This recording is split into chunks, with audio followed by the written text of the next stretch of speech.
वह देखो, चांद दिख गया। ईद मुबारक।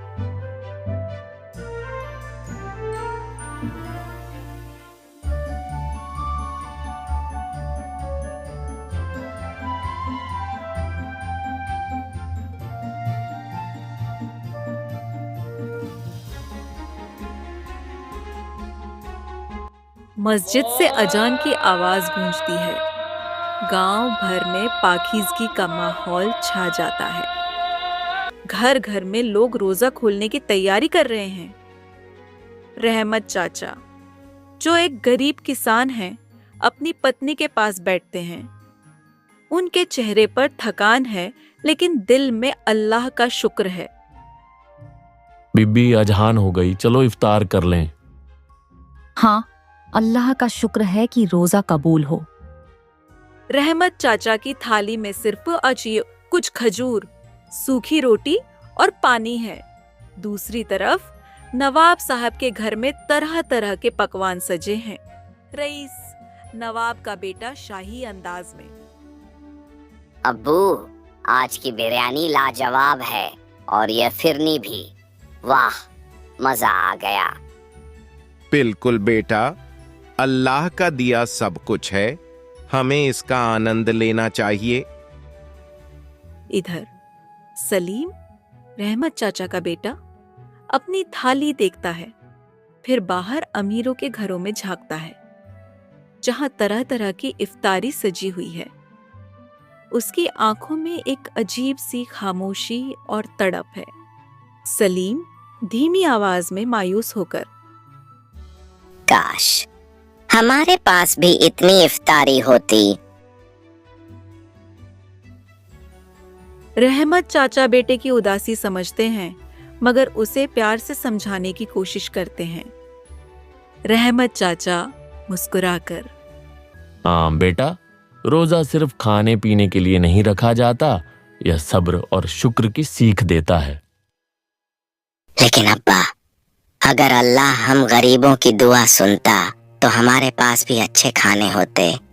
बीबी नर्म लहजे में, बेटा, अल्लाह सबसे बड़ा है। वो हमारे इम्तिहान ले रहा है। हम जो भी खा रहे हैं वही हमारी नेमत है। सलीम चुप हो जाता है, मगर उसके चेहरे की मायूसी अभी भी बाकी है। तभी बाहर से ढोल की हल्की आवाज आती है। कोई फकीर इफ्तार के वक्त दुआएं दे रहा है।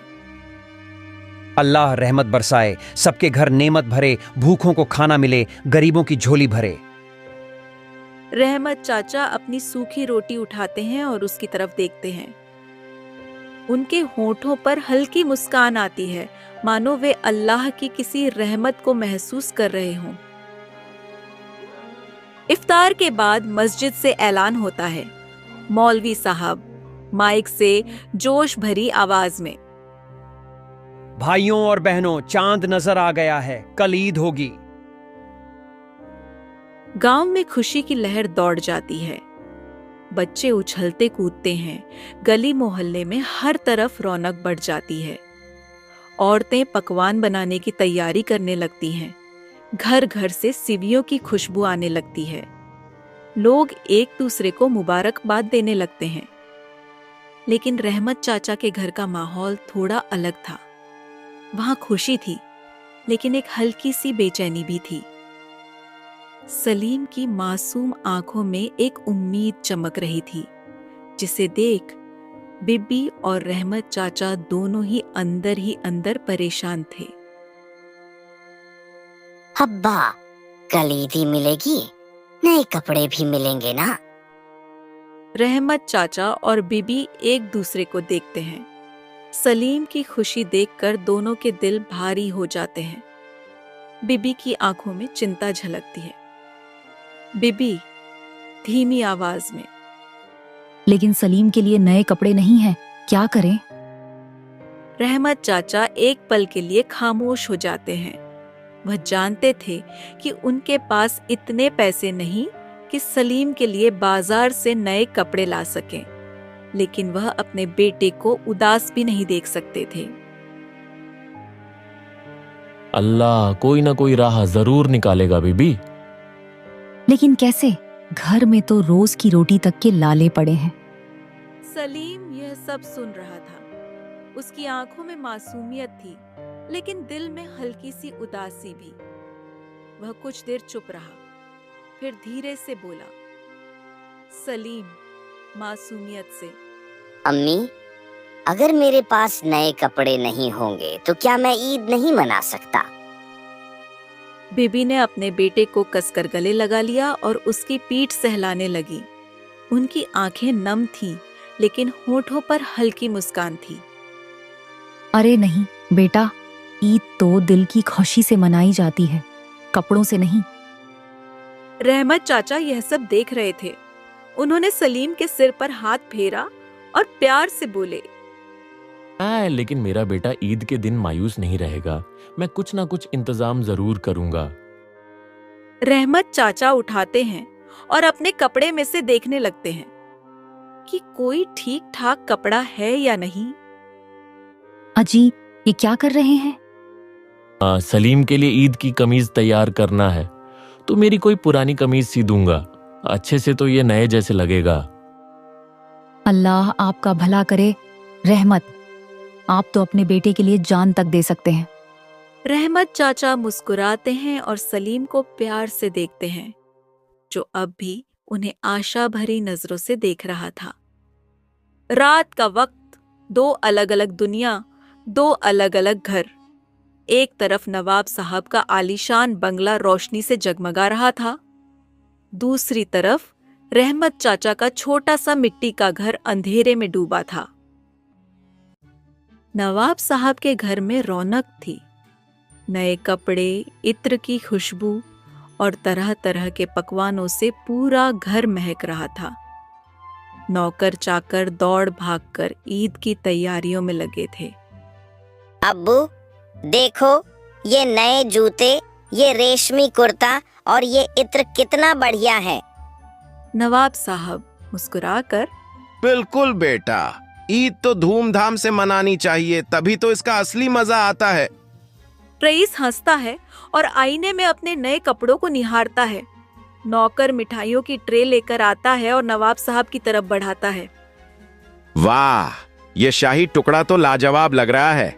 आज रात अच्छी तरह खाने पीने का मजा लो, कल सुबह से ईद की मुबारकबाद का सिलसिला शुरू होगा। रईस मखमली गद्दों पर बैठकर मिठाई खाने लगता है। उधर रहमत चाचा के घर में बिल्कुल अलग माहौल था।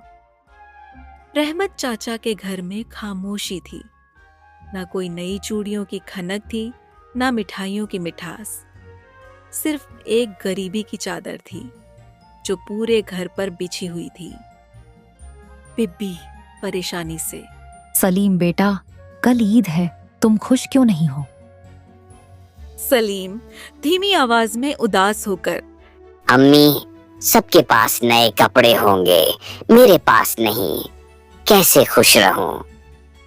बीबी अपने बेटे की मायूसी देख नहीं पाती। उसकी आंखों में उतरती उदासी उनके दिल को चीर देती है। रहमत चाचा भी अपने बेटे की हालत देखकर मजबूर महसूस करते हैं। रहमत चाचा गहरी सांस लेते हुए, बेटा, ईद सिर्फ नए कपड़ों से नहीं मनती, यह तो दिल की खुशी और अल्लाह का शुक्र अदा करने का दिन है। सलीम हल्के आंसुओं के साथ, लेकिन अब्बू, जब सब दोस्त नए कपड़े पहनेंगे और मैं पुराने में रहूंगा तो सब मुझसे हंसकर बात भी नहीं करेंगे। बीबी और रहमत चाचा एक दूसरे को देखते हैं। उनके पास कोई जवाब नहीं था। तभी दरवाजे पर किसी के दस्तक देने की आवाज आती है। रहमत चाचा दरवाजा खोलते हैं। सामने हमीद मियाँ खड़े होते हैं, जिनके हाथ में एक कपड़े का थैला और मिठाइयों का डिब्बा होता है। रहमत भाई, अल्लाह ने हमें दिया है तो हम इसे तुम्हारे साथ बांटना चाहते हैं। कुछ कपड़े और मिठाइयां आपके लिए लाया हूं। रहमत चाचा यह सुनते ही भावुक हो जाते हैं। उनकी आंखें नम हो जाती हैं। वह थैले में हाथ डालते हैं और एक नया कुर्ता निकालकर देखते हैं। रहमत चाचा आंखों में आंसू लिए, अल्लाह तुम्हें बरकत दे हमीद भाई, आज मेरा बेटा भी नए कपड़ों में ईद मनाएगा। सलीम खुशी से झूम उठता है। वह दौड़कर अपनी माँ के गले लग जाता है और फिर कपड़े पकड़कर खुश होकर देखने लगता है। उसकी उदासी अब चमकती मुस्कान में बदल चुकी थी। अम्मी देखो, मेरे भी नए कपड़े आ गए। अब मैं भी ईद के दिन अच्छे कपड़े पहनूंगा। बीबी अपने बेटे की यह खुशी देखकर अल्लाह का शुक्र अदा करती है। रहमत चाचा की आंखों में भी सुकून झलकता है। अब इस घर में भी ईद की खुशबू फैलने लगी थी। सुबह की पहली किरणों के साथ ही पूरा गांव ईद की रौनक में डूब चुका था। मस्जिद के बाहर लोगों का हुजूम उमड़ा हुआ था। हर तरफ सफेद कपड़ों में लोग, मुस्कुराते हुए चेहरे और दिलों में सुकून था। मस्जिद के अंदर तकरीर चल रही थी। मौलवी साहब जोश भरी आवाज में, भाइयों, ईद सिर्फ नए कपड़ों या स्वादिष्ट पकवानों का नाम नहीं है। ईद का असली मतलब है एक दूसरे से मोहब्बत करना, गरीबों की मदद करना और दिलों से नफरत को मिटाना। यही इस दिन की सबसे बड़ी नेमत है। भीड़ में सलीम सफेद कुर्ता पायजामा पहने खड़ा था। उसके चेहरे पर एक अलग ही चमक थी। तभी रईस की नजर उस पर पड़ती है। अरे सलीम, तुम्हारे पास भी नए कपड़े हैं, बहुत अच्छे लग रहे हो। हाँ, अल्लाह का करम है और तुम्हारे बाबा की मेहरबानी भी। ईद मुबारक। रईस और सलीम गले मिलते हैं। दोनों की दोस्ती में अब कोई फर्क नहीं रहा था। न अमीरी गरीबी का एहसास, न कोई दूरी। रहमत चाचा दूर से यह नजारा देखकर अल्लाह का शुक्र अदा करते हैं। उधर नवाब साहब भी यह सब देखकर हल्का सा मुस्कुराते हैं। ईदगाह से लौटने के बाद पूरे गांव में दावतों का सिलसिला शुरू हो गया। नवाब साहब के घर भी दावत थी, लेकिन इस बार कुछ अलग हुआ। नवाब साहब ने अपने नौकर को बुलाया और कहा, आज ईद के मौके पर रहमत चाचा और उनके परिवार को हमारे साथ दावत में शामिल होने के लिए बुलाओ। नौकर दौड़कर रहमत चाचा को बुलाने चला गया। पहले तो रहमत चाचा हिचकिचाए, लेकिन फिर सलीम की खुशी देखकर उन्होंने हामी भर दी। कुछ देर बाद रहमत चाचा, बीबी और सलीम नवाब साहब के घर पहुंचे। चारों तरफ रंग बिरंगे पकवान सजे थे।